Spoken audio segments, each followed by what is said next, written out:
नाज़रीन, आपको याद दिलाता चलूं कि इसी केस के अंदर, ये जो हम ब्रेक से पहले बात कर रहे थे, अडयाला जेल के अंदर से जो 11 लोग मिसिंग थे, जब उनको रिलीज़ कर दिया गया रावलपिंडी बेंच हाई कोर्ट ने, तो वो कहाँ गए और उसके बारे में सेठी साहब बात कर रहे थे। इसी केस के अंदर एक वो स्टेज भी आई सुप्रीम कोर्ट के अंदर जब अटॉर्नी जनरल साहब ने रिक्वेस्ट की मोअज़्ज़ज़ जज साहिबान से कि जितने भी एजेंसीज जिनका नाम आ रहा है उनके सरबराहान जो हैं, उनके जो आला क़यादत है, वो आपसे आपके चैम्बर में मिलना चाहते हैं, यानी कि आपके ऑफिस में मिलना चाहते हैं। वो सुप्रीम कोर्ट के अंदर नहीं आएंगे, आपके चैम्बर में अलहदा से मिलना चाहते हैं। लेकिन सुप्रीम कोर्ट ने ये बात रिजेक्ट कर दी थी। उन्होंने कहा था जो बात आपने करनी है इस कोर्ट के अंदर मैं बात बड़ी अच्छी आपने ये वजाहत कर दी। ये आपको शो करता है कि वहाँ एक तरफ से क्या एटीट्यूड है और दूसरी तरफ से सुप्रीम कोर्ट की क्या कोशिश वो कर रहे हैं। ISI की बात हो रही थी कि सिविलियन एजेंसी है, ये मिलिट्री एजेंसी है। अब 2/3 हिस्सा ISI का मिलिट्री है, 1/3 सिविलियन है। टेक्निकली स्पीकिंग प्राइम मिनिस्टर उसको अपॉइंट करते हैं DG ISI को, ठीक है। DG ISI एक ज़माने में ब्रिगेडियर लेवल के भी थे, फिर मेजर जनरल भी थे, अब आमतौर पे लेफ्टिनेंट जनरल होते हैं। एक वक्त young chief of army staff नाम भेजते हैं, प्राइम मिनिस्टर एक सेलेक्ट कर लेते हैं। मगर कभी कभी प्राइम मिनिस्टर साहब चीफ ऑफ आर्मी स्टाफ को कहते हैं फलाने का नाम भी डाल दीजिए जर्नल का, और तो मैं फिर सिलेक्ट कर लूँ। ये जनरल जावेद नासिर के केस में ऐसे हुआ था कि जनरल आसिफ नवाज ने, उस वक्त आर्मी चीफ थे, उन्होंने 3 नाम भेजे थे, उन्होंने कहा नहीं 2 और डाल दीजिए। जनरल जावेद नासिर का नाम डाल दिया गया, फिर उसमें नवाज शरीफ साहब ने जनरल जावेद नासिर को सिलेक्ट किया। तो मगर ये सर्विंग थे। मोहतरमा बेनज़ीर भुट्टो के ज़माने में एक रिटायर्ड जनरल को हेड ऑफ ISI लगाया था। ISI को बात पसंद नहीं आई थी, मगर कानून के मुताबिक वो बिल्कुल ठीक था, वो लगा सकते थे। तो अब एक तरफ प्राइम मिनिस्टर की राइट्स, दूसरी तरफ ये कि रिटायर्ड आर्मी पर्सन भी लग जाता है, और मगर आज तक सिविलियन नहीं लगा। क्या कानून में कोई लिखा है ये? किस कानून में? इंटरनल कानून है, एक्सटर्नल कानून है? अगर प्राइम मिनिस्टर चाहे तो सिविलियन भी लगा सकते हैं कि नहीं लगा सकते? ये सवाल अभी तक जवाब नहीं मिला। और क्या ISI सिविलियन एजेंसी है, ये मिलिट्री एजेंसी है, इसका अभी तक जवाब नहीं मिला। और जब ये केस ISI का सुप्रीम कोर्ट टेक अप करेगा, वही जो असगर खान साहब वाला, तो फिर ये सवाल का जवाब मिलना पड़ेगा, इसके ऊपर फैसला आना पड़ेगा कि ये सिविलियन एजेंसी है या मिलिट्री एजेंसी। और इससे फिर बचाव नहीं है कोई, और ये आना चाहिए, ये क्लियर होना चाहिए। ये एक ट्वाइलाइट जोन के अंदर एक एजेंसी को रखा हुआ है। देखिए MI जो है वो तो मिलिट्री एजेंसी है, ISI का भी स्टेटस क्लियर होना चाहिए, ये क्यों इसको एक ट्वाइलाइट जोन में रखा हुआ। ठीक। दूसरी चीज,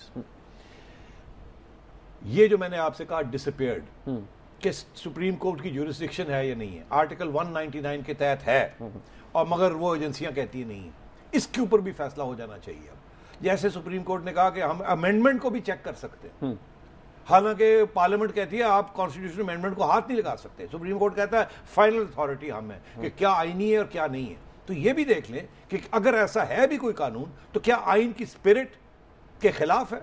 जैसे वो हर चीज को देखते हैं, आइन को उस बैलेंस में देखते हैं, ठीक है। तो इसको भी देख लिया जाए कि ये ज्यूरिसडिक्शन जो है इसको एक्सटेंड करना है सुप्रीम कोर्ट ने अपनी ज्यूरिसडिक्शन को, या नहीं करना, इसका भी फैसला आना चाहिए। और ये भी रुका हुआ। तीसरी बात ये, और ये सबसे अहम आजकल के जमाने में, कि ये जो 7 जजेस की कंटेम्प्ट, 11 जजेस की कंटेम्प्ट का केस चल रहा है बिल्कुल, उसके ऊपर अब आके मसला कहाँ खड़ा हुआ है। तो वो उनकी जो छोटी मोटी पिटिशंस हैं वो तो रिजेक्ट हो रही है, एतराज़ात जो थे बेंच के ऊपर कर दिए, फारग कर दिए ना उन्होंने। मगर सवाल ये है कि नवंबर 3 का ऑर्डर, जिसके जो चीफ जस्टिस साहब और 7 मेंबर बेंच ने दिया था 2007 में, जिसमें proclamation of emergency, swearing on PCO सबके खिलाफ था, और ये ऑर्डर किया था कि कोई इसको फॉलो नहीं करे। रिस्ट्रेनिंग ऑर्डर था जो वो इन 11 जजेस के ऊपर, जिसमें एक फॉर्मर चीफ जस्टिस है सुप्रीम कोर्ट का डोगर साहब, एक chief justice Peshawar high court के, and so on, Lahore high court. तो मैं ये अर्ज कर रहा हूं, वो उसमें लिखा हुआ था कि chief ministers, governors and core commanders and all other higher army chief.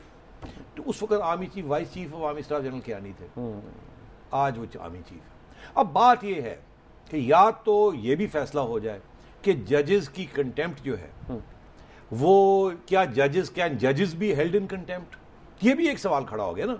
और दूसरा ये कि क्या जजेस की कंटेम्प्ट अलग मसला है और जर्नलों की कंटेम्प्ट अलग मसला है, उनको हाथ नहीं लगाना और इनको पकड़ के रपट लगा देनी।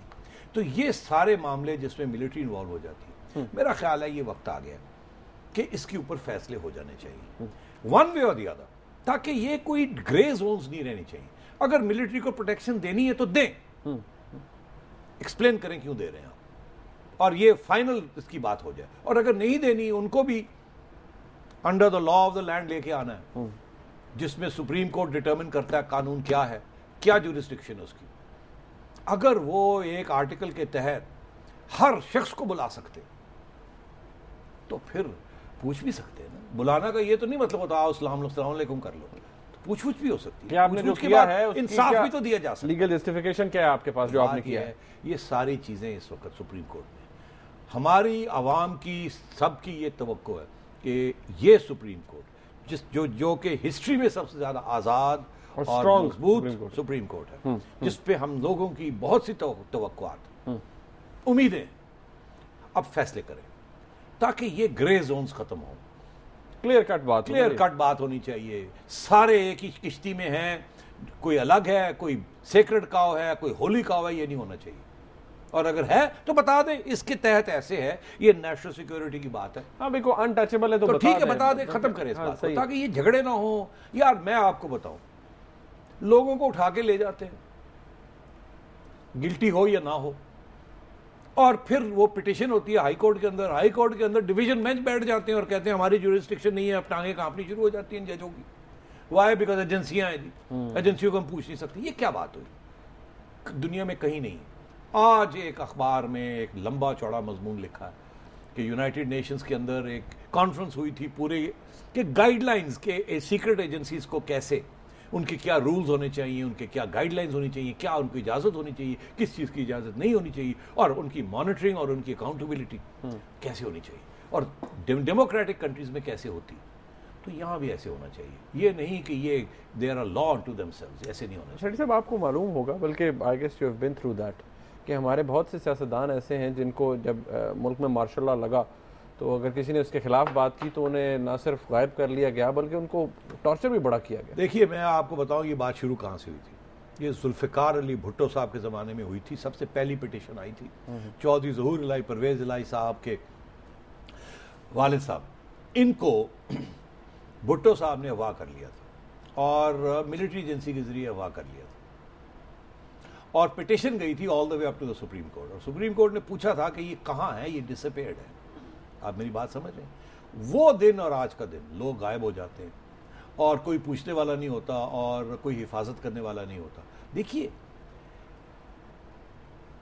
आपके ऊपर भी गद्दारी का, ट्रीजन का इल्जाम लग सकता है, हो सकता है सच हो, अगर ट्रायल तो मिलनी चाहिए ना। Right to have a fair trial थी, मेरा फेयर ट्रायल तो होना चाहिए ना। जिनको आज आप टेररिस्ट कह रहे हैं, इस्लामिक टेररिस्ट कह रहे हैं ना, उनका भी तो एक हक है ना फॉर अ फेयर ट्रायल।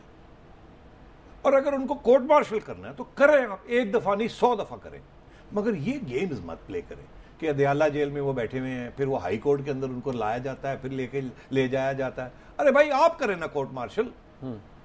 अगर आप पहले, आज आप कह रहे हैं कि आप उनको कोर्ट मार्शल करेंगे, तो पहले 6 महीने 2 साल पहले क्यों नहीं किया?